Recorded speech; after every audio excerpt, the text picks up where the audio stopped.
This is John McAllister with the McAllister Scouting Report, and my section today is around the state.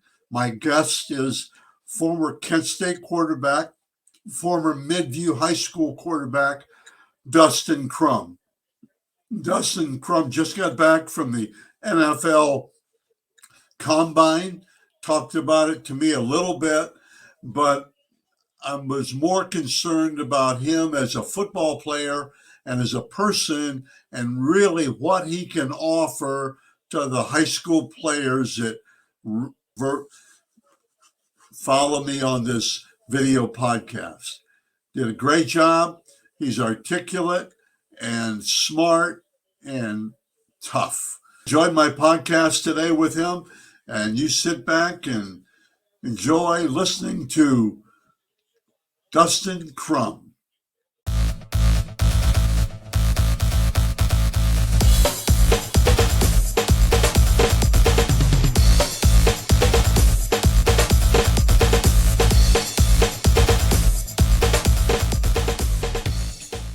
My guest today, Dustin Crum. How are you doing? Good. Thanks for having me. Well, it's really good. It's an honor for me because I think you epitomize what I like in quarterbacks as far as leaders and stuff. And my goodness, Dustin Crum is from Kent State graduate, just got back from the NFL Combine in Indianapolis. He played four years at Kent. He's a tremendous passer, and he's from Midview, Ohio, right outside of Elyria, I think, and Lorain and that area up in there. And they finally got a turf on that football field. I was up there the last year, and I used to kid the coach, and man, it was a swamp up there. You remember those days? Back in the day, yeah, that was before me almost a little bit. Yeah, it was before you. Yeah. It was, but I remember it. Okay, Dustin, tell us about your most recent experience at the NFL Combine. Yeah. It was a lot of fun. I got to meet a lot of really, really cool people, a lot of former pros, a lot of guys with a lot of experience. So getting the chance to talk with them and do some of that was a lot of fun. And then just having the chance to compete with some of the best guys in the country. I mean, really the best of the best was awesome. It's something you always kind of dream about when you're a little kid. You always watch the combine, see guys doing that. So just being able to participate in it was really, really cool. Okay, what would be if some college guys, young quarterbacks might be watching this, what's a couple of things you took away from there, advice that you would give to anybody going to that combine? I would say just have confidence in yourself. You're there for a reason. I mean, they're not going to just invite anybody and then just compete your butt off. I mean, it's really, at the end of the day, it's they want to see competitive guys. They want to see guys that, like I said, have that self-confidence and are going to compete once they get in the league. So just kind of show them who you are and be true to yourself and get after it. Oh, that's really super. Now let's go back to the old days. Let's go back to Midview. Okay. And you mentioned self-confidence. I think that's one of the things you had at Midview that separated you from a lot of people. And obviously, if I do my homework, I know that, Kent State was late. And you had a tough time because it was taking a while for you to get really noticed and stuff. And Kent State took a shot. And that self-confidence, what went through your mind when, you didn't get as many offers back then as you would have liked? Yeah, and it was frustrating at times, really frustrating. I mean, obviously, Midview's not really known as a powerhouse program, and while I was there, we were extremely successful. I thought I was putting up numbers that could compare with really anyone in the state, even almost across the country, and to kind of see other guys that didn't feel like we're being as productive on the field, getting offers and getting more looks. It could be extremely frustrating at times, but like you mentioned, just being able to kind of have that self-belief that once you did get your chance that you could make the most of it was kind of the mindset I tried to live in and keep at all times. And that's tough. And it came down. I mean, I remember. So, and we don't have to get into it. Yeah. I remember those days. Now, of course, you don't want to dwell on those. But tell me, what was what was your strength back then? In high school? Yes, I'm sorry. Yeah. Yeah. I would say I probably just being pretty well rounded, and something that I still pride myself in a lot now is taking care of the football. I mean, I've always been a guy that's not going to put the ball in bad situations and just give my playmakers opportunities. I mean, if you look at a lot of the best of all time, they're gonna do that. And whenever you do that, you give your team the best chance to win, which I think is why we were able to win a lot of games when I was back at Midview, and why we were able to start winning some games here at Kent when I was able to take over. I agree. I went back and looked at some things when you played. Yeah. Comments by me were can throw the deep ball, accurate, very accurate, solid arm, needs to put more RPMs on it on the outs and stuff. You probably did, but in my mind, you got stronger, but you yes, RPMs on it. Okay. And then smart, calm under pressure. And then the other thing is I didn't know how well you ran and escapability in the pocket. As that's what, but those are things but here's what I said. Probably, definitely a preferred walk-on, but needs a chance. Yeah. So I was right. You honestly, now you got to be honest now. You outplayed a lot of people's expectations. Yes, sir. Does that make sense to you? Without a doubt, yes, sir. You outplayed you. And, Ben Roethlisberger, I'm not going to say you're Ben, but Ben Roethlisberger, they were recruiting him as a wide receiver, if the truth were known. Yeah. And I knew that. But Ben Roethlisberger had a little bit of like you. He could drop the ball, kick it, run around, kick it again, pick it up, and throw a touchdown. That's yeah. How he was. And I think that's what you portrayed in high school, that confidence. And again, people are afraid of Midview. People, coaches. I mean, these college coaches, they're not all experts now in evaluating talent. Trust me, they don't look deeper. I don't think they look deeper sometimes. The other thing, I was going to say about, it's the culture. Now let's go. I want to go back to one thing. Your two biggest supporters are your dad and mom.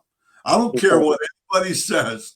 Your dad was really your supporter because I remember listening and talking to him back then. We didn't talk a lot, but I remember he really believed in you, by the way. Yes, and your mother is your PR person. You have great parents. Unless they've changed, unless I'm not very smart, you have great parents. Okay, they believe in you. Now, you went to Kent State. Who was the head coach at Kent State? The head coach was Paul Haynes when I was offered in my freshman year. Yeah, that's right. Yeah, Paul and took you a little bit late. And then I think when the new coach came in, I think that kind of turned your whole life around a little bit, didn't it? Yeah, it definitely made things interesting for me. I mean, he came in, brought in kind of his guy, and right. And that whole thing, and he gave the job to the other guy for the first year with him there. So it definitely, I think the competition, some of the adversity it put me through, definitely pushed my self to be a better version of me for sure. Yeah. Well, you want to talk about that kind of stuff, and I know too much. Joe Burrow didn't have easy street now coming through Ohio State and getting Joe Burrow. He wasn't highly recruited, no matter what they say. But boy, you've come a long ways. Now, tell me, what advice would you give to a high school player right now? What advice about the recruiting process as you look back, Dustin? Yeah, I could talk about this all day, especially from how my story went, but just be patient with it. I mean, all it takes is one to believe in you and give you the chance, like it was for me. I mean, as long as if you keep working and keep your head down, I mean, someone's going to notice you. I mean, it's not always going to be your dream situation. It's not always going to be the easiest path. It might be something, like even you said, could be like a preferred walk-on. Could be maybe it's D2 instead of D1. But if you get that opportunity and you can make the most of it, I mean, you'll be fine. I mean, it'll take care of things. Will work out if you just put your head down and work. Really, control what you can control. Yeah, yes, sir. And then the other thing I tell guys, just what you said, it only takes one guy to like you. Only takes one guy. And I know and it's going to get worse. It's going to get worse with transfer portal, with NIL, it's just going to get worse. And you mentioned D2. There's nothing wrong with that. As long as you can play and somebody might see you there. It's really good. As you look at quarterbacks, and when you went to Kent State, and even what's the number, say the top 3 qualities a quarterback must have? I would say first and foremost, decision making. I mean, I think if you're not consistent with that, you'll never be a consistent player. And then I would probably say accuracy after that for throwing the ball. And then probably leadership, honestly. I think that's a huge, you have to have a good, like you kind of talked about earlier, you have to have a good culture, and that starts with your quarterback. Yeah. And a culture and a winning atmosphere culture. Yeah. Quarterbacks, I'm not so sure leadership and decision making are the top 2. And then the third one we talked about, I think leadership's huge, though. What was the third one? I forget right now, but I totally agree with accuracy. So important. Does he have a gun? Yeah, he can really throw. Does he connect? No, he doesn't connect, but he's got a gun. Yeah. Tell me about, and I think this is something I've been pushing on high school kids. How much film did you watch in college? Daily. Usually I would do studies in the off season, whether it was self studies on us, and then I would also study usually a couple of different guys each year. Like the one year I did Joe Burrow. One year I did Mac Jones, just different guys. And then in season, I break it down by day. I'll spend probably 2 to 3 hours every single day on game week watching film at a minimum. I would usually watch personnel first early in the week. Then I'd have a day that I would dedicate to first and second down. I would have a third down day. Then I would have a blitz and pressure and red zone day. So, you really got to be consistent with it. I think that's, as a quarterback, you got to be the most prepared guy in the field every single Saturday. So that was the mindset I took each and every game. That's really true. And I guess my point's going to be, I'd like to have high school players study it more, film more, look at film more. Of course, they have to know what they're looking for, but just watch. I think you can pick up so much. Yeah. Watch, not only grade themselves, but grade, the defense, and grade, your receivers, know them inside and out. When and he struggled a little bit. I don't know if he's in the league right now, but when Deshaun Kaiser went to Notre Dame, he told me that, I think he went early. He said the first 3 months, January, February, March, they didn't throw a football. They looked at video of the whole time. And he said, I had to know what the defense was doing, what the defensive coordinator was thinking all the time, kind of idea of what they're going to do to me. And if this, and I always remember Deshaun telling me that. I think it's huge. Okay, what physical qualities does a quarterback have to have? Dustin, you what, 6'3" maybe? About 6'2". Yeah. Okay. I thought 6'2", but I was. Yeah. What do you weigh right now? About 215. Okay, that's good. That leads me to another question. But let's go. Another question. How important are core muscles? Strength. I think that's kind of a lot of strength coaches will tell you that's kind of the base of any really athlete. You got to have that first and foremost where you can really do anything. And especially as a quarterback, everything obviously is rotational with your throwing. So, having a strong core, whether it's from the training from the weight room, because that'll carry over really into every lift, and then translating that out into the field with your kind of like you mentioned with RPMs on the ball, being able to push the ball a little bit more, being able to throw off balance at times when you might not have your base and your legs and hips into it, being able to still produce that force with your core is very important. So, I think that's, for me, I think that's one of the most important things you can train as a quarterback. And it's something that I really, truly, like I said, I consider kind of the base of any good athlete. But you've really improved on that I mean, obviously you're going to grow, but that's been huge for you and your success, getting stronger and everything. You know, when Joe Burrow was a junior, after the game, we talked for we know each other, and I just said something like, "Man, get your core muscles and get your, build up those core muscles." Because I think it's so huge. Sometimes we, even as quarterbacks, and I don't think quarterbacks should be getting strong up in here. I don't think that's necessary. But anyway, everybody gets caught up in benching and curls and deadlifts. I don't know if that's how important that is for quarterbacks. I mean, it is, but I think those core muscles, anything you can do to strengthen those. Good. Yeah. Okay. I'm really, it's important you say that because people will believe you more than they believe me. I could say it. Yeah. He's an old man.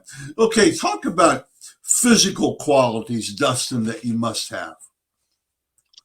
I mean, I'd say honestly, depending on what system you're in, obviously, but I think in today's game has kind of become more and more important to be able to kind of produce off script a little bit, buy some extra time for yourself, do some of those things. That's kind of become a big part of the game in the past few years with some of the things the guys are doing in the league, and obviously a lot of things that a lot of teams ask guys to do in college. So I would say athleticism is pretty important. Just like I said, the ability to produce off script. You gotta. I mean, I think arm strength at times there's given too much credit to. I don't think it's the number one thing, but obviously you have to be able to push the ball all over the field where you need to. So you have to have there's at least a minimum requirement that you have to have there for sure. And then I would just say durability, honestly, too. I mean, as a quarterback, a lot of times you're asked to stand in there and take those shots to be able to deliver the ball where you need to. So just kind of having the physical and mental toughness to be able to withstand some of the punishment you take throughout a season. I mean, you don't think it's a long ride, but I mean, when you really look back at it in college, you're going from August 1st, you go to a bowl game, you could be going to January. So you're going 4 straight months of wear and tear on your body. So you really got to build yourself up to be able to withstand that. I've had guys tell me before, they said, like a freshman went to I think one guy went to Michigan told me this. He said, he said, in high school, we'd practice for a couple hours, go home and eat and come back. He said, man, in college, and I'm sure you had the same thing, 7 o'clock in the morning and leave at 10 o'clock at night. It seems like it. And that's huge. That's so important. It's really good. I have just a few more questions. What was there ever a time in high school or college where the light came on? In college, was there a time? I'm sure that you struggled. Now, I would guess, and I know this. I know the whole recruiting stuff, but I would guess there were times that you struggled as a freshman, sophomore, but you kept grinding. Was there ever a time the light came on, and you said, "Yeah"? I would say at Kent, it was probably my sophomore year. Truly, I mean, my freshman year, it was kind of almost just trying to get a grasp on things, if that makes sense. I mean, we had the coaching staff we had that year with everything that was going on injury-wise. Our offense was very fluid and changed quite a bit. So I felt like I never truly had a grasp on it. So kind of when Coach Lewis came in my second year, through that spring and through that season, I would say is really kind of when things started to click a little bit for me, when I started feeling like I had a grasp on the offense again. Because that was something, like I said, I prided myself on a lot in high school, was really knowing the offense, the ins and outs of it, and being comfortable with it. So once you can kind of play within your system and just feel that, is when I believe you can truly take off as a quarterback. And for me, that was really my sophomore year. I think I was when things started really clicking for me. That's really good. And then in high school, was there a time? That's a long time ago. Was there ever a time you did it? Yeah, I mean, I honestly, I would say it might have been during my first game, honestly, against Lorraine High School. Really kind of when I got out there for the first time and felt like, all right, I can really do this with a bunch of really good players on the field. I would say that was when things started to click for me. And when we were able to win that game, it was a really good game against a lot of good players on the field, Rashad Berry and a few others out there. So to be able to feel that against guys that I knew were quality opponents, it's kind of when I started to get the ball rolling a little bit in high school. Yeah.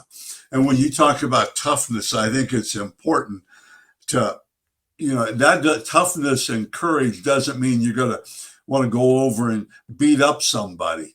You know what I'm saying? Yeah. You know, fight, you know, there's only two things. Yeah, I think that's important. But courage and toughness is, yeah, I saw you on TV last year get some shots. Yeah. You got back up and things like that. And, Pat, Burrow, obviously, everybody, quarterbacks, it's tough to do. Okay. I go back to high school once. Did you find when you went to college that you needed to, did you do progression when you were in high school very much, or did you throw to the guy? Like you knew who you were going to throw to? We did some progression in high school. I would honestly say, I would say we did probably a similar amount here. We do a pretty good amount of peer progression, but we'll do both, where it's kind of more of a pick a side type of deal, pick a side leverage type of deal. So we did. I would honestly say I probably did a pretty even amount in high school and college here. Okay, good. Because I think kids need to. I watch video. They're not, and I understand that. As a head coach, many years ago, it was pretty much, no, I want you to throw to that guy, and if he's definitely covered, then come back. But he's the guy, really. But if he's covered and somebody's sitting on him or something like that, it's really different and everything. Well, Dustin, I really appreciate you taking the time to go through that. I'm going to hit you up again because after everything calms down and maybe June and stuff like that. And I'll stroke you a little bit because you really have done well. I mean, I don't know what the future holds, and you don't either. But so far, and I appreciate guys like that. I appreciate guys like the quarterback at YSU. I mean, everybody wanted to make him a wide receiver, outside linebacker, and he stayed the course, and he's quarterbacking. He's been mentioned.